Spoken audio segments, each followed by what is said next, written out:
반갑습니다. 허브경제TV입니다. 네, 유한양행입니다. 오늘 주가는 0.7% 밀렸고요.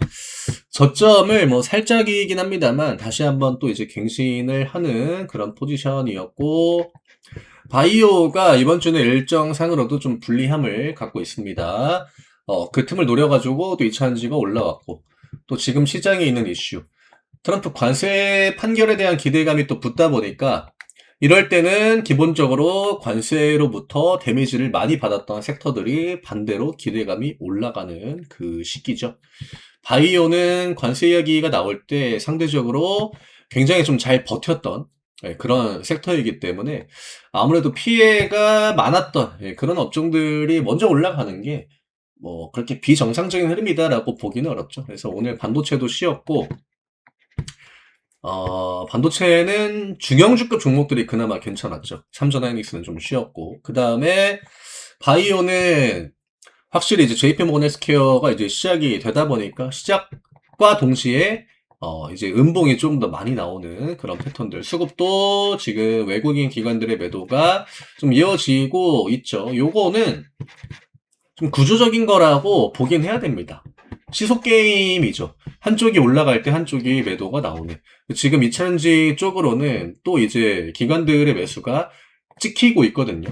최근 들어가지고 뭐 LNF 같은 종목들을 이렇게 딱 보면 티가 딱 나는데 네, 최근에 한 일주일, 이주일 사이로 기관 외국인들의 매수 전환이 되고 있죠. 그 앞 구간은 여기가 이제 기관 매도가 좀 강했고 이 유한양행을 보시면 이 앞구간 대비 뒷구간에서 기관들의 매도가 강해지고 있거든요. 그러니까 시장의 어떤 그 자금이 이동하는 거, 메인 섹터들 간의 자금이 이동하는 부분들, 그게 지금 유한양행의 수급에는 가장 큰 영향을 주고 있다. 그리고 기대감을 좀 높여주는 그런 종목들이 지금 바이오 쪽에 잘 안 나옵니다. 그리고 이렇게 JP모건 헬스케어 같은 그런 이슈가 나올 때는요, 어쨌든 결과물을 만들어내는 기업이 나와주긴 해야 되거든요. 그래야 걔네들이 주도주 역할을 하게 되고 나머지 이제 바이오 종목들이 눈치를 조금 본다라고 해도 따라가려고 하는 신용이라도 됩니다. 근데 지금 아직까지 뭐 그런 소식이 들리고 있지는 않고 CS도 똑같죠. CS 때도 뭐 결과물을 좀 만들어내 현대 관련주들 이런 애들이 CS 시작되고 나서 밀리다가 그 일정 중간부터 이제 반등이 또 나와줬단 말이죠. 그래서 바이오는 일단 구조적인 불리함이 이번 주에는 어쩔 수 없이 또 주 후반까지 이어질 가능성이 높기 때문에 뭐 금리 인하에 대한 기대감이 뭐 달라진다 뭐 그런 것들만 꺾이지 않으면요 뭐 가격을 이제 소화하는 거는 시간적인 좀 지연 이런 관점으로 보셔야 될 것 같아요. 그리고 지금 이제 4분기에 렉라자의 매출이 생각보다 좀 부진하다, 부진할 것으로 추정이 된다 이런 이야기가 나오고 있단 말이죠. 중국 쪽의 마일스톤은 수령은 했는데 이제 유럽 쪽에는 마일스톤 수령이 좀 지연이 된 것 같다 뭐 이런 이야기도 나오고 이게 확실히 4분기 실적에 대한 기대감은 조금 부진할 수도 있다. 우리가 전날에 그나마 좀 믿고 있던 카드가 존슨앤존슨의 실적 발표를 통해서 나올 수 있는 어떤 그 렉나자에 대한 기대감. 다만 2차전지의 지금 흐름은요. 리포트가 안 좋은 거 진짜 많이 나오거든요. 근데 반등이 오히려 더 강하게 나옵니다. 4분기 실적에 대한 기대감이 굉장히 떨어졌어요.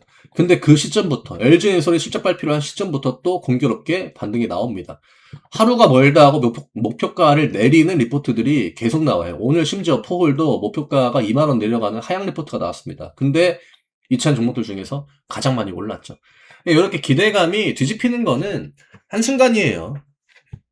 유한여행도 어쨌든 간에 이제 SC형에 대한 또 편리로 인해서 매출 확대 이런 기대감이 또 깔려 있기 때문에 저는 그냥 지금은 바이오가 좀 부진할 수밖에 없는 그런 시기다. 그러니까 구조적으로 주가가 조금 밀려 내려갈 수 있는 그런 시기인데 뭐 주가야 지금 11만 원 부근까지 다시 한번 내려오긴 했지만 지금은 뭐 시장이 완전하게 뭐 하방을 열어놓고 계속적으로 빠지는 걸 대비하는 시장이 아니잖아요. 그러면 저점 부근, 11만 원 부근은 그냥 막아줄 확률이 좀 높다. 다만 그 막아주는 의미 자체가 별거 없잖아요. 그냥 주가가 저점 찍으니까 반등 나오고 지금은 그런 캔들들이 대부분이다. 의미 있는 캔들이 나오려면 시간적인 부분이 조금 필요하다라고 보시면 될 것 같고요.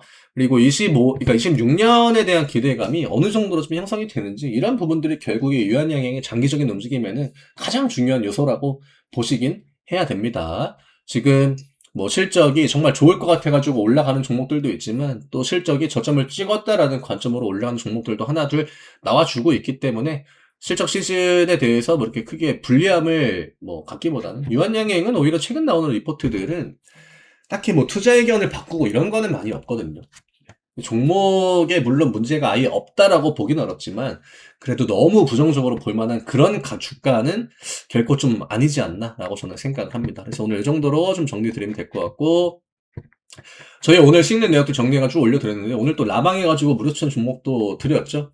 그러니까 유한양행 주주분들 같은 경우에는 오히려 이제 저희 라방이나 이런 것들이 조금 더 도움이 될 수 있는 여지가 저는 많다라고 생각을 해요.